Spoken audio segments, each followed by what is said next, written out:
The following is a conversation with Grant McCracken, a hacker who spent 15 years breaking into computer systems. We live in a strange moment. We are giving AI agents access to our infrastructure, our databases, our APIs, our secrets, yet we barely understand the attack surface that we are creating. Grant has a contrarian view. He believes that the fundamentals haven't changed. Prompt injection is just input validation, data poisoning is supply chain attacks, the same human vulnerabilities, amplified by scale. But here's what keeps him up at night. Somewhere, a developer is asking ChatGPT to write production code. No tests, no security review, just ship it. These vibe-coded applications are the real vulnerability, not some theoretical uprising, but human carelessness at machine speed. Grant is building Vulcan, an AI that pen tests continuously, finding the contextual bugs that scanners miss. It's hackers building hackers, the recursive loop of security. This is Grant McCracken. Been in cybersecurity for over 13 years. After, I spent about a decade at my last organization. I've been a practitioner. I've been on the delivery side as well as an executive in charge of overseeing post-sale and delivery and services.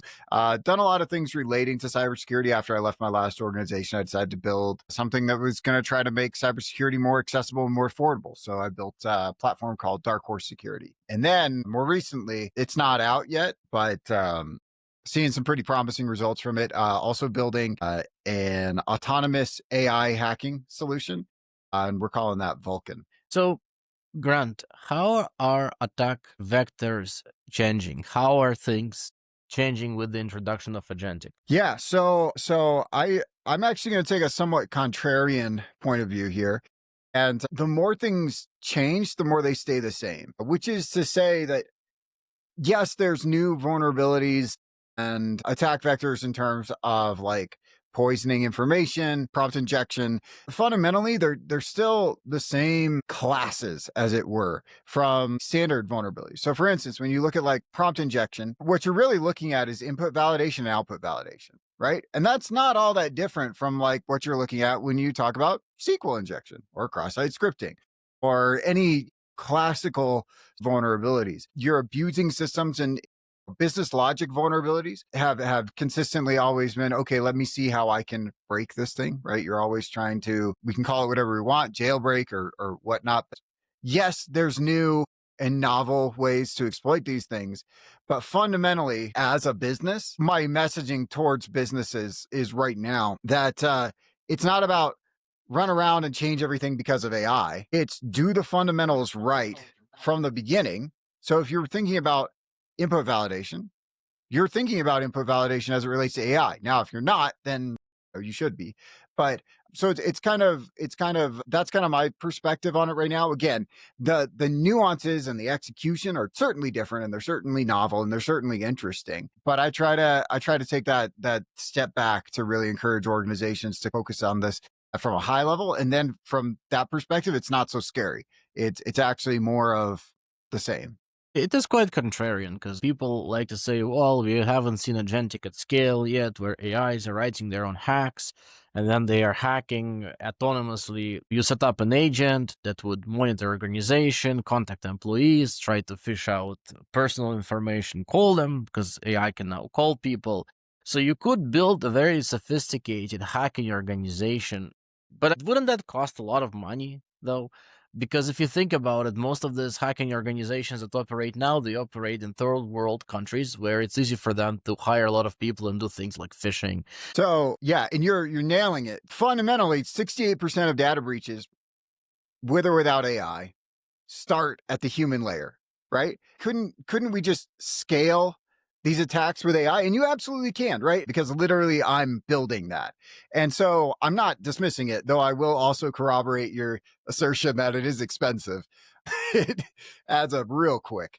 So if before we needed to make sure that our people didn't do stupid stuff, don't click on links, trust but verify, right? And maybe don't even trust anymore.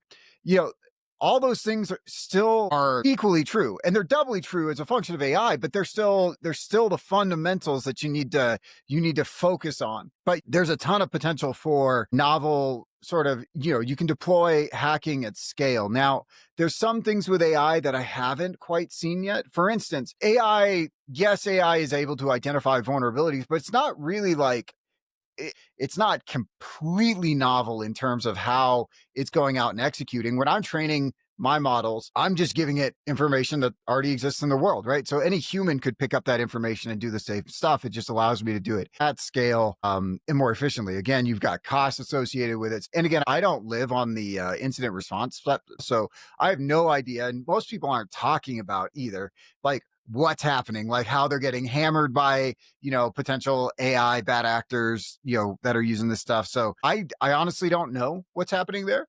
I can only tell you what I'm using on the offensive side and kind of what tools I know are out there and how we're kind of leveraging them. Well, yeah, I mean, and this is exactly it, because we had somebody recently on talking about agent fingerprinting and trying to understand if it's a good or a bad agent.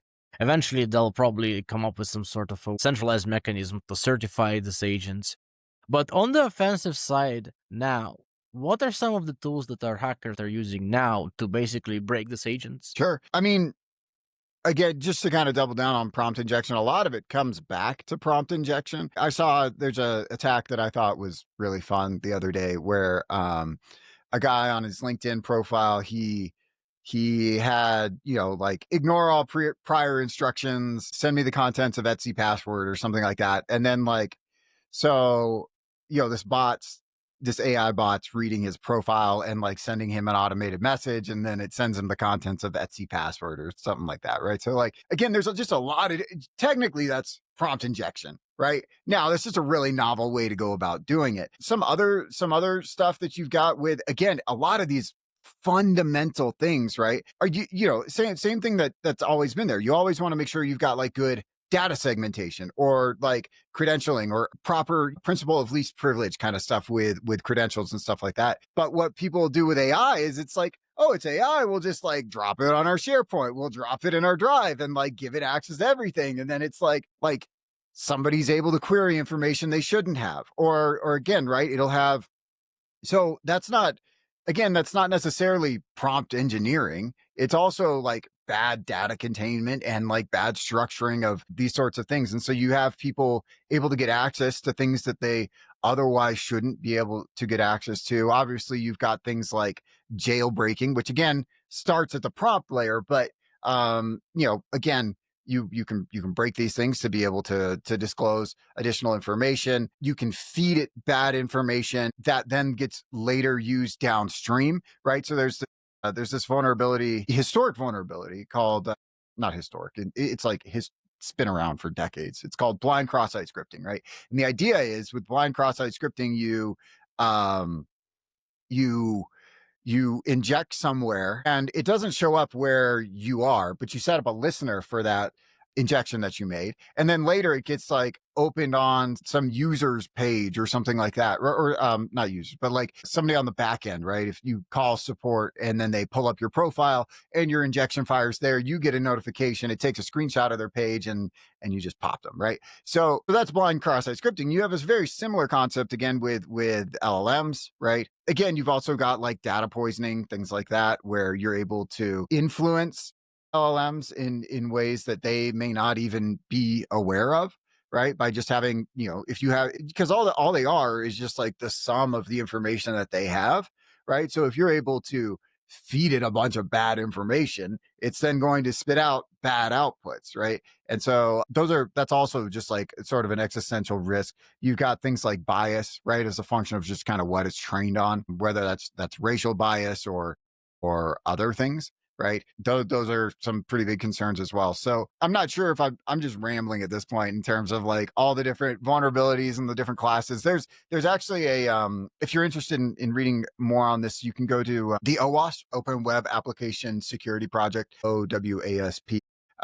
They have a top 10 for LLMs. So like, what are our top 10, and they do this for web applications, APIs, mobile apps too, right? So it says like, okay, here's like the top 10 risks right now. So Those are just some of the things that are there. And again, it's just a great resource to kind of learn more about what the vulnerabilities are relating to AI. And so, from what I'm hearing, a lot of this is actually, as you mentioned in the beginning of the conversation, exactly the same as was with the web. So it's bad tool calling, when you give your agent an ability to execute shell script commands, just so it's easier for you, and then it can pull the data from your application credentials and give the database password that way. So it's things like that. So really, the more freedom people give to their agentic implementation and to their agents, freedom is good. Like, if you use, for example, Claude or Codex, they have access to your repo, right? And they're not supposed to be accessing the .env file. But when you ask it, sometimes it forgets that it doesn't have access to it, and it just queries your .env file and says, oh, here's your database password, or here's the credentials. And you're like, oh, thanks, Claude. Thanks for getting that into your memory. I'm sure that's not going to get indexed somewhere. So anyways, yeah, my point to you is, tool calling is nice, but we have to have an ability to limit the tool calls, right? Yeah. And Yeah. coming back to the discussion about agentic. So now we were just discussing how, like, an attacker could potentially influence an existing system. But can we now discuss about agent to agent attacks, right? Because right now it's not a thing yet, but people are working on launching autonomous agents that are going to be talking to other agents. What are some of the possible things that we can do there to exploit this that come to mind? My first mental model, right? Because all this is models, right? Like, is to kind of think of it like APIs, right? So, like, you have APIs that talk to other APIs right now, right? That's kind of like, it already exists, right? You have systems that talk to systems. So you potentially introduce, a lot of the same sort of types of issues, right? So, like, if agents are communicating with other agents, now obviously it has the potential to devolve, right? I like when you have two AIs talking to each other, they like rapidly devolve into like chaos, right? And so in my mind, the way that these agents are going to communicate with each other is effectively going to be API-ish, right? Where you've got and you've got stuff like this right now with like MCP and stuff, right? Where you have a structured format in terms of how they're like supposed to engage with each other. The more I talk about it again, I kind of keep coming back to that, like, it's just APIs. You have people who are dreaming about this agentic applications, calling agentic applications forever in this agentic cloud, and then eventually outcomes surface to us.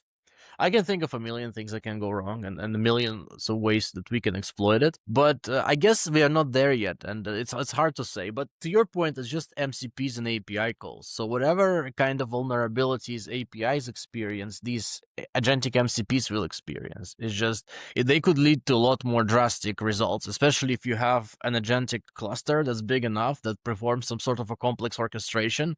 So if an attacker is able to get access to that orchestration or to poison that orchestration, there could be a lot of downstream impact for fun or for profit.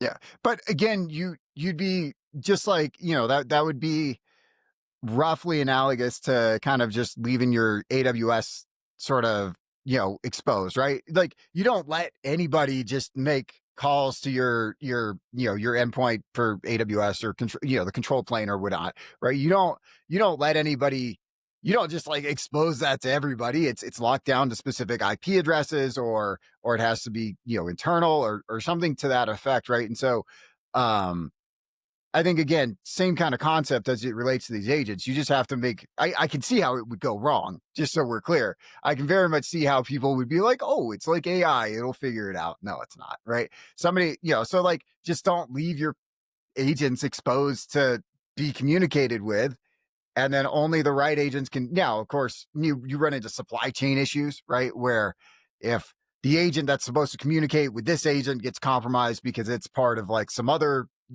song and dance, right? Then you run into other issues. So again, again, that's just supply chain security. It's just a lot of these same things, just done slightly differently. Let's talk about the pen testing agents that you are building. Can you talk a little bit more about agentic pen testing and how does that work? And how would that help, let's say, a company that's launching their own like new AI SaaS products or people with existing products? Yeah. So with AI, right, you get a lot of people vibe coding things, right? So like they sit there and they vibe code an app, and I can't say who has or hasn't vibe coded certain things, but you'll hear about vulnerabilities in the news on like fast growing applications that start getting a bunch of users. And then there's like this critical vulnerability or something like that. Right. And so whether or not they vibe coded it, can't say. Right. But odds would point to that direction. And so they need to be able to secure it. Right. And so they need to be able to run pen testing. And so if you want to run pen testing, you typically have to go through a consultancy, potentially takes weeks to months to get that spun up. It's going to be pretty expensive, time, effort, resources, right? So if you can have an agent that does that, there's a couple of advantages to having an agent do. And again, provided they can perform at that same level as a human, there's a couple of advantages. One, it doesn't need sleep. It doesn't degrade in performance, right? Because like if I'm doing a pen test and I'm on like hour 8 of the day, right? My like vision's blurry. I'm like not thinking as clearly. Maybe I missed something, right? Again, so your agent isn't necessarily going to have that problem. It can run 24/7. It can run continuous. So where you would spend $10,000 one time during the year to identify vulnerabilities, now you can spend $10,000 all year round, right? And it's better than there's automation existing out there, right? There's like scanners, but scanners have 80% plus false positive rate. They they they aren't able to identify critical contextual issues, right? And so that's what's really interesting for me with the AI side of the house is that we're able to identify contextual vulnerabilities. So, for instance, there's this vulnerability class called IDOR, where insecure direct object reference, like if you had invoice equals 1234, what happens if you go 1235, right? Are you able to access somebody else's invoice? If so, that's a vulnerability. But you can't really do that with rules-based scanning because one, the parameter name's always different. The values to be modified are always different. And then sometimes you should have access to 1235, right? So is it your invoice that you're still looking at? Like maybe you had 1234 and 1235, right? So like, and maybe you're actually an admin account that should have access to everything, right? And so being able to evaluate things contextually is something that the LLMs are extremely good at, or well, they're capable of doing. Maybe not extremely good, right? But like, so they're capable of doing it, and so that's what we're using it for, to be able to identify some of those business logic vulnerabilities. There's also when sort of spidering a website or an application, right, and identifying different endpoints and things like that. This is not something that scanners can also do particularly well because they can't follow complex logic flows. Say you want to test a checkout functionality. Well, first you have to add something to your cart. Then you have to go into like checkout stage 1 where you enter an address, and checkout stage 2 and 3, right? And then you enter a credit card, and then finally you can check out, right? You want to go through that whole process. You can't do that with a rules-based scanner, but with a contextual intelligent LLM, that becomes more of a reality. So that's a lot of the really interesting stuff that we're working on in terms of just being able to say, okay, and you give it access to the tools it needs to perform the testing it needs to perform, right? And you hook that up via MCP, and it just kind of does its thing. Now, again, there's an absolute ton of like back end wiring and other nuances. It sounds like you're not unfamiliar with sort of creating these agentic systems, right? It's not like you just tell the LLM, go do a thing, right? You got to give it all the different pieces. And then, whether or not you're using RAG or if you're tuning the model at all, things become complex very quickly. Yeah, I could imagine, especially you give it access to the API documentation, you give it access to some keys that test your API, but then you may want to also have it test your internal APIs. How much would like a pen test, agentic pen test cost?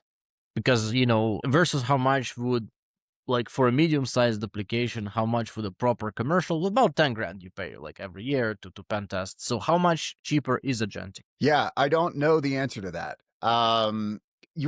So right now it's, again, we're building it. So as we're building it, you build little modules, right? So like the way it's structured, at least in the way we're building it, is like you've got 100 plus different modules where it goes out and it tests for this one thing and then it tests for that other thing. Because another thing with LLMs, if you tell it test for all vulnerability types, like good luck, That's not good. right?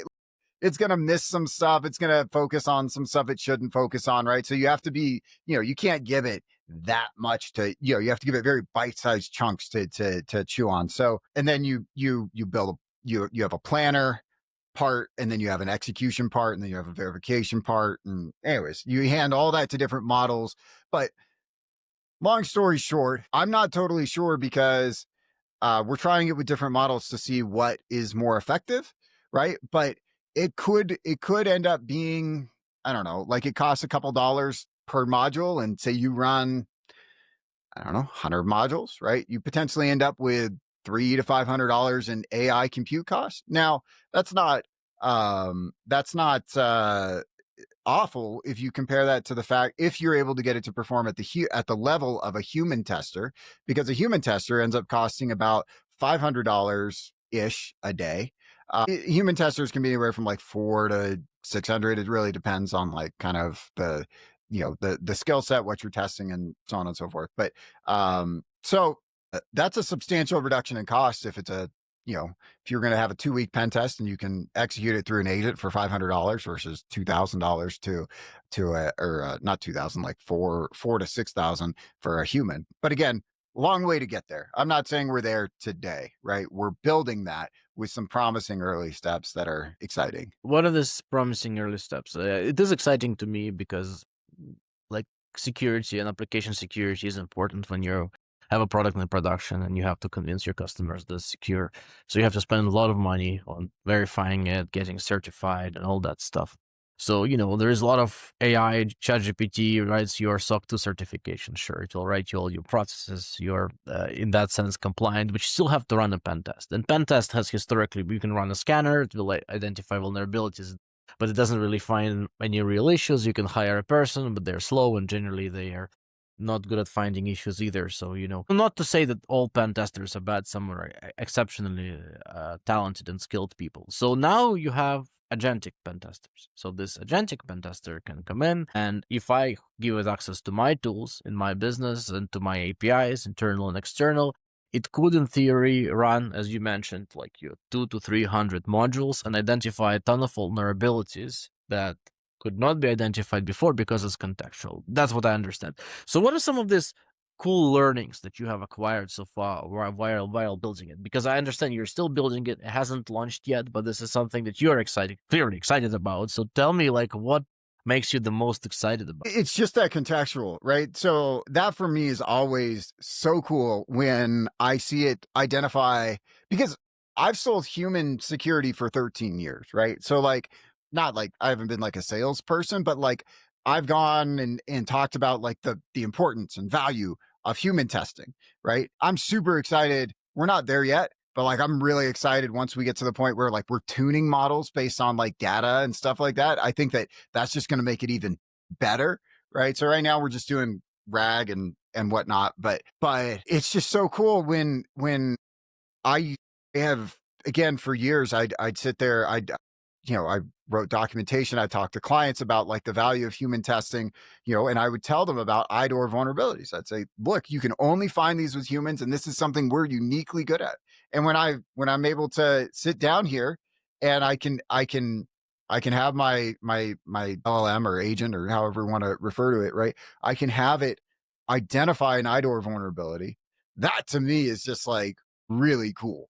Also, just the contextual stuff that, again, you wouldn't necessarily get from any sort of automation, but now you're able to do it in an automated capacity, and it's able to make decisions. I love the decision making process, right? I love watching the readout from like, well, okay, I got this response. This potentially means this thing, and like all this other stuff, right? And it's just like, again, I find that, I think it's a lot of fun. Again, we're not really like, you could get the same kind of output from a human, right? It's not like massively exceeding humans, but one, it can run 24/7.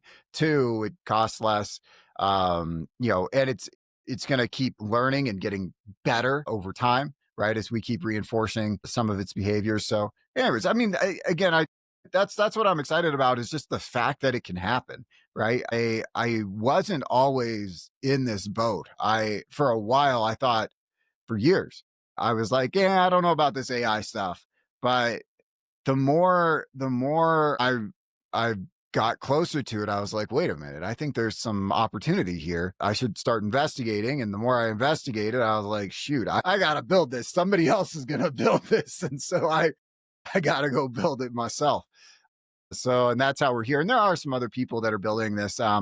Expo got a lot of press and publicity around what they've been able to do. That company called XBOW. There's another company, they just raised $30 million more dollars, a company called Terra. So there's other people out there. So it's definitely an uphill road, but I'm excited about it. I know it works. I'm convinced of the potential. It's just when I'm doing it in this context, my AI compute bills are, I'm not making any money off of this thing. So it's just hemorrhaging cash right now. But the idea is that it'll eventually, pay for itself. Yeah, which comes back to why those third world country hackers are not using Agentic at scale, because it's really expensive. It's not cheap to run these tests. It's not cheap at all. It is a human right now is cheaper than an LLM when it comes to doing a lot of tasks and executions. But over time, I'm sure the cost will come down and it's gonna open up the floodgates. And this is why the companies have to be prepared for when the floodgates open. And having an agent pen test your site before a hacker pen tests your site is better than having nobody pen test it. And to your point, agent is still vastly cheaper than having a human for 100 $200 an hour sit there and poke at your site all day. I mean, again, I don't think won't retail. It won't be sold for, the AI, because I mean, I'm just talking about like the AI compute cost there, but I think it'll obviously probably cost a lot more than that.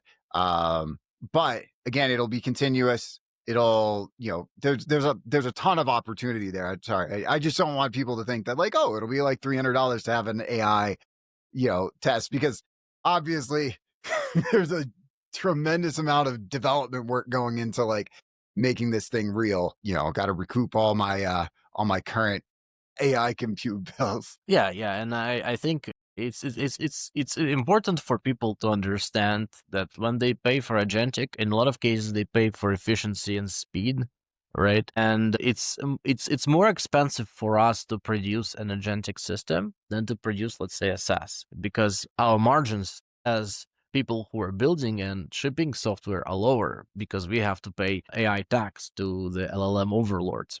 So having said that, to your point, what do you think is a fair price for such a solution? 10 grand a year? Is that fair? Like, would matching the cost of a human pen test, yearly pen test, be good enough, or will agentic pen testing end up costing more? I think it should. So there's two sides to it, and honestly, I don't have the answer for you.